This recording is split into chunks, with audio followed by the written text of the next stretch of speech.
நண்பா எல்லாம் எப்படி இருக்கீங்க? சின்னதாக ஒரு ஸ்பான்சர் கண்டென்ட்டோட வீடியோ கண்டென்ட்டுக்குள்ளே போயிடலாம். திஸ் வீடியோ ஸ்பான்சர் பை எஜுகொஸ்ட். டிஜிட்டல் மார்க்கெட்டிங் துறையில் பல்வேறு விதமான ஆன்லைன் கோர்ஸ்களை குறைந்த கட்டணத்தில் வீட்டில் இருந்தபடியே கற்றுக்க முடியும் with சர்டிஃபிகேட்டோட. The struggle to find courses that truly speak your language, it's finally over. Welcome to EduQuest, where learning is made just for you. At EduQuest, we bring you a wide range of online courses, from career building programs to skill boosting masterclasses, all in your regional language. Because we believe language should never be a barrier to success. Our courses are tailor made after understanding what today's learners really need. So why wait? Start learning the smarter, simpler way only with EduQuest. Visit eduquest.courses and explore your next course today. And hey, don't miss out on our exciting offers and promotions. The Rishtec Plus videos posted here are for educational purpose only and none of you should attempt to watch it and we will never take any responsibility for it. நண்பா இப்போ கால்குலேட்டரோட ஐக்கானை பார்த்துக்கோங்க. இப்போ open பண்ணுறேன். இதில் இதே போல தான் கால்குலேட்டரோட மெனு ஷோ ஆகும். இதில் பார்த்தீங்க அப்படின்னா எந்த விதமான ஆப்ஷன் இருக்குது அப்படின்றது உங்களுக்கு தெரியும். இதில் வந்துட்டு date, hour, minute, second, millisecond, year, month, week, day அப்படின்ற பல விதமான கணக்குகளை பயன்படுத்த முடியும். உதாரணத்துக்கு பாருங்கள், 1 டேன்னு கொடுக்கும்போது 24 மணி நேரம் அப்படின்றது உங்களுக்கு ஷோ ஆகுது. அதே 1 வீக்காக கொடுக்கும்போது ஒரு வாரத்துக்கு 168 மணி நேரம் ஆகுது.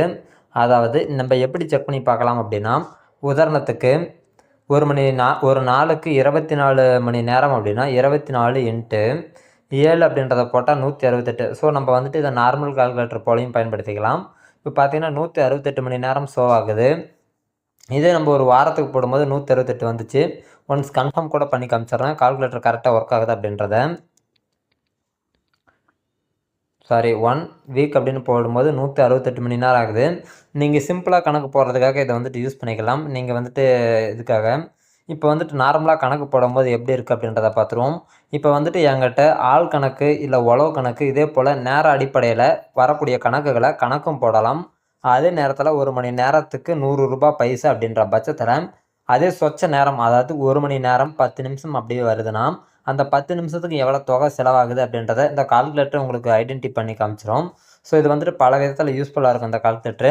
ஸோ இப்போ வந்துட்டு உங்களுக்கு டிஸ்பிளேல தெரிகிற மாதிரி இருக்கக்கூடிய இந்த கணக்கை நம்ம போட்டு பார்ப்போம். அதாவது இது நம்ம வாய் கணக்காகவும் போட முடியும். இது வந்துட்டு அதிகமான இதில் கிடையாது. நான் வந்துட்டு ரேண்டமாக பாருங்கள், 9 கலப்பை 5 கலப்பை அப்படின்ற மாதிரி உங்களுக்கு வகைப்படுத்தி எழுதி வச்சுருக்கேன். ஸோ இப்போ பார்த்தீங்க அப்படின்னா அந்த 9 கலப்பை அப்படின்றத நான் சூஸ் பண்ணிக்கிறேன். கால்குலேட்டரில் இருக்கக்கூடியதை நான் 0 பண்ணிக்கிறேன். அதே நேரத்தில் நீங்கள் யூஸ் பண்ணக்கூடிய ஹிஸ்ட்ரி எல்லாமே இங்கே நம்ம செக் பண்ணிக்க முடியும்.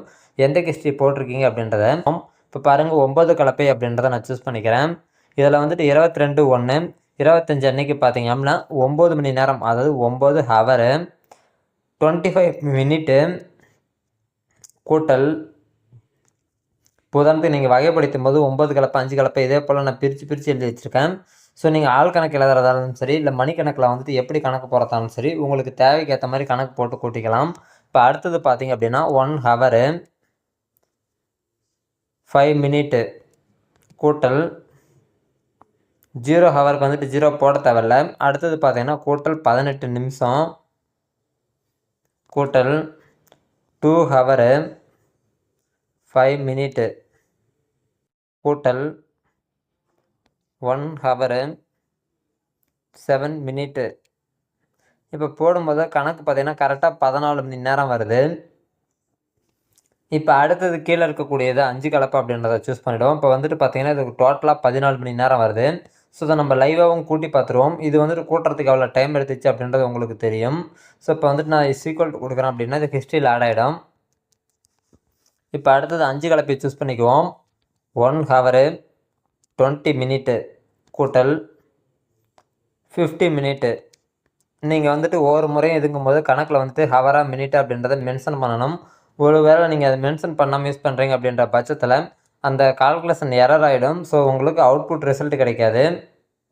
2 ஹவரு 9 மினிட்டு கூட்டல் 3 ஹவரு 11 மினிட்டு. இப்போ பார்த்தீங்கன்னா கரெக்டாக 7.5 மணி நேரம் ஷோ ஆகுது. ஸோ இதே போல் மணிக்கணக்கு நம்ம தெரிஞ்சாச்சு. இதெல்லாம் வந்துட்டு மணிக்கணக்கு எப்படி கூட்டுறதுன்னு பார்த்தோம். அதே நேரத்தில் மணிக்கணக்கை கழிக்கிறதுனாலும் உங்களால் சுலபமாக கழிக்க முடியும்.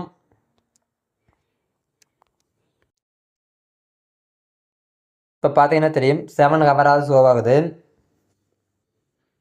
இப்போ மணிக்கணக்குக்கு எப்படி வந்துட்டு பைசாவை கணக்கு பண்ணுறது அப்படின்றத பார்த்துருவோம். இதுவும் ரொம்பவே சுலபமாக தான் இருக்கும். இப்போ ஹிஸ்ட்ரி நான் எரேஸ் பண்ணிக்கிறேன். உதாரணத்துக்கு உங்களுக்கு புரிகிற வகையில் நான் சிம்பிளாக சொல்கிறேன், பார்த்துக்கோங்க. இப்போ இது வரைக்கும் நான் வந்துட்டு உலக கணக்கு எப்படி பார்க்குறது அப்படின்றத சொன்னேன். இப்போ மணிக்கணக்கு எப்படி நம்ம செக் பண்ணுறது அப்படின்றத சொல்லிடுறோம். இப்போ உதாரணத்துக்கு உங்களுக்கு புரிகிறபடி சொல்லணும்னா 1 ஹவருக்கு இப்போ வந்துட்டு நம்ம இன்ட்டில் போட்டுக்கலாம். 1 ஹவர் இன்ட்டு 100 ருப்பி அப்படின்னு போடும்போது 100 வந்துச்சு. அதாவது நீங்கள் பின்னாடி வந்துட்டு எந்தவித ஹவரும் மினிட்டும் சேர்க்கல அப்படின்ற பட்சத்தில் நீங்கள் கூட்டலோ கழித்தலோ பெருக்கலோ வகுத்தலோ உருவாக்கி அதுக்கு பின்னாடி வந்துட்டு வெறும் வேல்யூ மட்டும் போட்டு ஹவர் மினிட் அப்படின்றத சேர்க்காம இருக்கீங்கன்ற பட்சத்தில் அது வந்துட்டு ருப்பீஸ் அப்படின்ற மாதிரி கணக்கு. ஸோ இங்கே கீழே பார்த்தீங்க அப்படின்னா ஹவர்னு சொவாகும். அதை வந்துட்டு நீங்கள் ருப்பீஸாக நினச்சிக்கோங்க. இப்போ 1 மணி நேரத்துக்கு 100 ரூபான்னு வச்சுக்கோங்க. இது வந்துட்டு 60 நிமிஷத்து அடிப்படையில் தான் அது உருவாக்குது. இப்போ அதே கணக்கை நான் வந்துட்டு திரும்ப வந்துட்டு 0 பண்ணுறேன். 1 ஹவரு 30 மினிட் அப்படின்னா 1.5 மணி நேரம். 1 மணி நேரத்துக்கு 100 ரூபா அப்படின்னா 1.5 மணி நேரத்துக்கு எவ்வளோ வருது? 150 ரூபா வருதா? ஸோ அதையும் நம்ம பார்த்துருவோம். 150 ரூபா வருதுங்களா? இப்போ உதாரணத்துக்கு 150 ரூபானா நீங்கள் கூடுதலாக உங்களுக்கு நான் கன்ஃபர்மேஷனுக்காக எந்த அளவுக்கு ஒர்க் ஆகுது அப்படின்றத தான் இப்போ நான் ஷோ பண்ணிகிட்ருக்கேன். இப்போ 30 நிமிஷத்தை தூக்கி நான் 45 நிமிஷமாக போடும்போது இங்கே 75 ரூபா ஷோ ஆகணும். ஸோ அதையும் பார்த்துருவோம். அதாவது பார்த்தீங்கன்னா தெரியும், 175 ரூபா ஷோ ஆகுது. இப்போ வந்துட்டு நம்ம ஹவரும் அதே நேரத்தில் பைசாவும் தெரிஞ்சு நம்ம கணக்கு போட்டோம். இப்போ அதிகப்படியான நம்பரை கூட்டும் போது எப்படி கணக்கு பண்ணுறது அப்படின்றத பார்த்துருவோம். இப்போ உதாரணத்துக்கு பாருங்கள், அந்த 5 கலப்பை அப்படின்றத நான் ஷோ பண்ணுறேன். இதே போல் 2 கர்சரை போட்டு ஃபஸ்ட்டு ப்ராக்கெட்டை க்ளோஸ் ப்ராக்கெட் போட்டுக்கோங்க.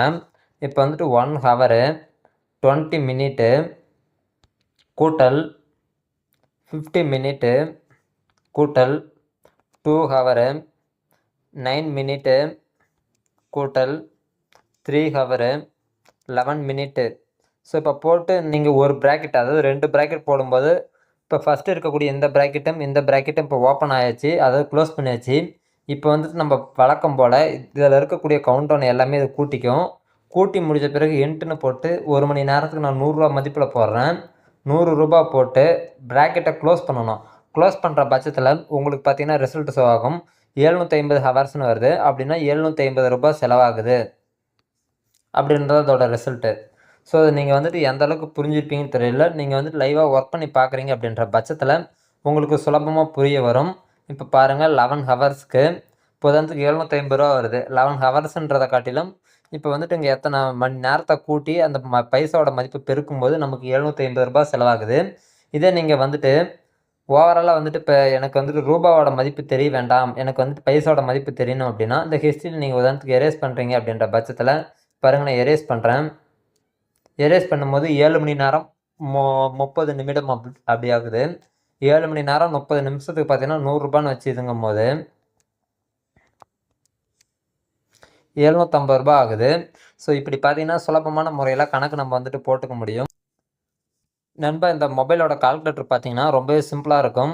நீங்கள் இதே போல் மணிக்கணக்குக்கு ரொம்பவே டிஃப்ரெண்ட்டான கால்குலேட்டர் ட்ரை பண்ணுறதை விட்டுட்டு இந்த ஒரு கால்குலேட்டர் ட்ரை பண்ணி ஃபஸ்ட்டு இதற்கான அண்டர்ஸ்டாண்டிங்கை நீங்கள் உருவாக்கி புரிஞ்சுக்கிட்டீங்க அப்படின்ற பட்சத்தில் எத்தனை மணி நேரம் கணக்கு இருந்தாலும் சரி, எவ்வளோ பக்கம் இருந்தாலும் சரி, அதை ஹிஸ்ட்ரி முதல் கொண்டு நீங்கள் தெரிஞ்சுக்க முடியும். அதே நேரத்தில் அதோட பைசாவோட மதிப்பும் தெரிஞ்சுக்க முடியும். ஸோ இந்த கால்குலேட்டர் பார்த்தீங்க அப்படின்னா அந்த கால்குலேட்டருக்கான லிங்க் நான் கீழே டிஸ்கிரிப்ஷனில் கொடுக்குறேன். வேணுங்கிறவங்க யூஸ் பண்ணிக்கோங்க.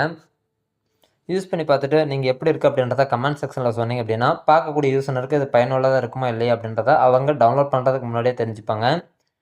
இந்த தகவல் பிடிச்சிருக்கும் புரிஞ்சிருக்கும் நம்புகிறேன். ஸோ ஃபியூச்சர் அப்டேட்டுக்கு தொடர்ந்து ஃபாலோ பண்ணுங்கள். நன்றி நண்பா.